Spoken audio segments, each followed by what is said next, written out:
Space live web ચેનલના પ્રાયોજક છે Gujarat emporium. International space station વિશે જાણીએ. 5 જુલાઈ 1924ના રોજ સુનિતા વિલિયમ્સ અને બેરી બુચ વિલમોર એક ખરાબ એરક્રાફ્ટમાં જ કોઈ રીતે ઇન્ટરનેશનલ સ્પેસ સ્ટેશન પર પહોંચી ગયા. તેઓ માત્ર 8 દિવસ જ રહેવાના પ્લાન સાથે ગયા હતા. તેઓ બોઈંગ સ્ટારલાઇનમાં હિલિયમ લીક અને થ્રસ્ટરની સમસ્યાને કારણે તે સ્થિતિ સર્જાઈ છે કે જેઓ 8 દિવસની યાત્રા 8 મહિનામાં પણ ફેરવાઈ શકે છે. પણ જો સ્ટારલાઇન ઠીક ન થાય તો તેમને પૃથ્વી પર પાછા ફરવાનું ફેબ્રુઆરી 2025 સુધીમાં સમય લાગી શકે છે. આ ઇન્ટરનેશનલ સ્પેસ સ્ટેશન શું છે, કોણે બનાવ્યું, ત્યાં એસ્ટ્રોનોટ શું કરે છે અને કેવી રીતે રહે છે અને શું પડકારો તેઓ સામનો કરી રહ્યા છે તેના વિશે જાણીએ. ઇન્ટરનેશનલ સ્પેસ સ્ટેશન શું છે? ISSને બનાવવાના વિચાર પર ઈસવીસન 1980થી જ કામ શરૂ થઈ ગયું હતું. 20 નવેમ્બર 1998માં તેનું પ્રક્ષેપણ થયું. આ દુનિયામાં 5 સ્પેસ એજન્સી, અમેરિકાની નાસા, કેનેડાની CSA, રશિયાની રોસ્કોસ્મોસ, જાપાનની જાકાસ અને યુરોપની સ્પેસ એજન્સી ESA તથા 15 દેશોની મદદથી બનેલું એક બહુ મોટી આ યોજના છે. સ્પેસ સ્ટેશનના થોડા ટુકડાઓ ભેગા કરીને સ્પેસમાં મોકલવામાં આવ્યા હતા. સ્પેસ સ્ટેશન વર્ષ 2011માં સંપૂર્ણપણે બનીને તૈયાર થઈ ગયું હતું. ISSમાં અંતરિક્ષ યાત્રીઓ રહે અને અંતરિક્ષ વિજ્ઞાન સાથે જોડાયેલા રહસ્યોને ઉકેલવાનો પ્રયત્ન કરે. અહીં દિવસ અને રાત તથા ગુરુત્વાકર્ષણમાં ફેરફાર હોવાને કારણે અંતરિક્ષ યાત્રીઓના શરીરમાં એવા ઘણા પ્રભાવ પડે છે જેના વિશે દુનિયાભરની સ્પેસ એજન્સીઓ સતત એનાલિસિસ કરતી હોય છે.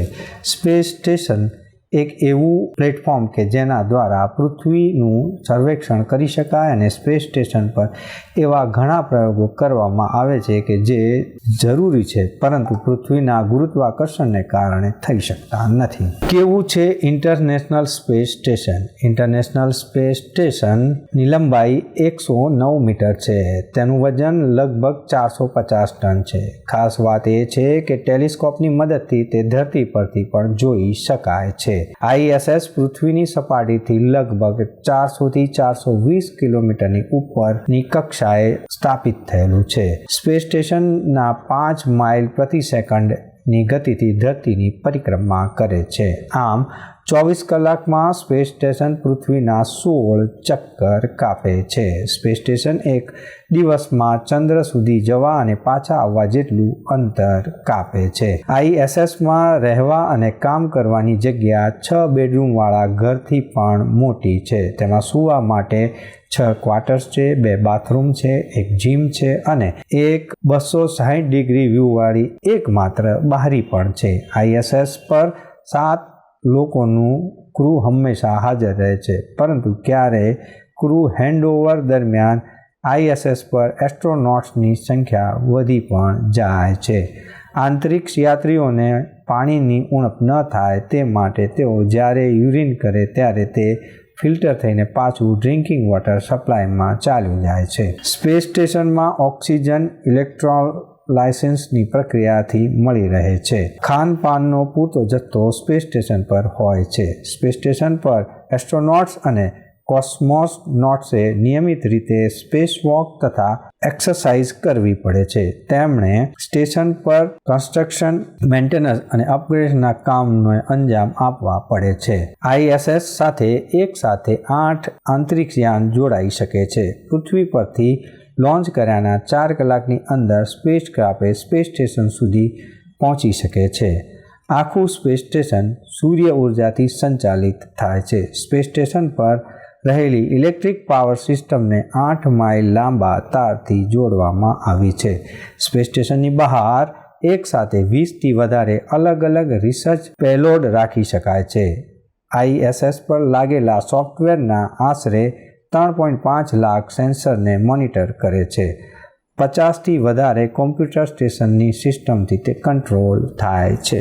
અત્યાર સુધીમાં કેટલા અંતરિક્ષ યાત્રીઓએ મુલાકાત લીધી. વિવિધ દેશોની 250 વ્યક્તિઓએ આંતરરાષ્ટ્રીય સ્પેસ સ્ટેશનની મુલાકાત લીધી છે. મૂળ ભારતીય કલ્પના ચાવલા અને સુનિતા વિલિયમ્સ પણ તેમાં સમાવેશ થાય છે. પેગી વોટ્સે 2 સપ્ટેમ્બર 2017ના રોજ 665 દિવસ અંતરિક્ષમાં રહેવાનો, કામ કરવાનો, સૌથી વધારે સમય વિતાવવાનો રેકોર્ડ બનાવ્યો છે.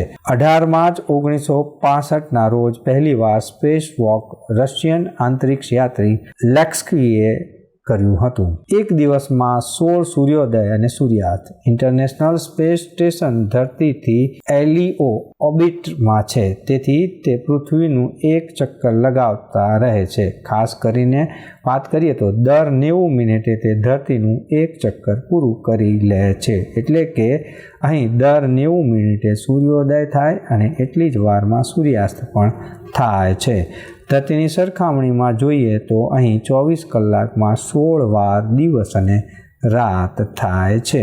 હવામાં તરતા રહે છે અંતરિક્ષ યાત્રી. ગ્રેવિટી ન હોવાને કારણે ઇન્ટરનેશનલ સ્પેસ સ્ટેશન પર એસ્ટ્રોનોટ સતત તરતા રહે છે. તેને કારણે તેમના સ્વાસ્થ્ય પર અસર પડે છે અને તેમના હાડકાં નબળા પડે છે.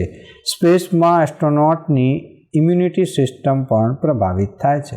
જો કે તેમના સ્વાસ્થ્ય પર નજર રાખવા માટે તેમના ખાનપાનથી લઈને સુવા સુધીની દરેક બાબતોનો હિસાબ રાખવામાં આવે છે. તેને આધારે સંપૂર્ણ રિપોર્ટ તૈયાર થાય છે. કસરત બહુ જ જરૂરી છે.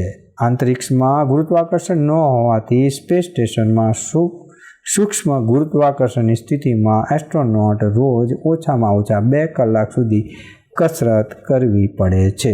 તેના માટે અહીં ટ્રેડમિલ, એક સ્ટેશનરી સાયકલ અને એક એડવાન્સ રિસ્ટિવ એક્સરસાઇઝર્સ ડિવાઇસ એમ કુલ 3 મુખ્ય કસરતના ઉપકરણો રાખવામાં આવ્યા છે.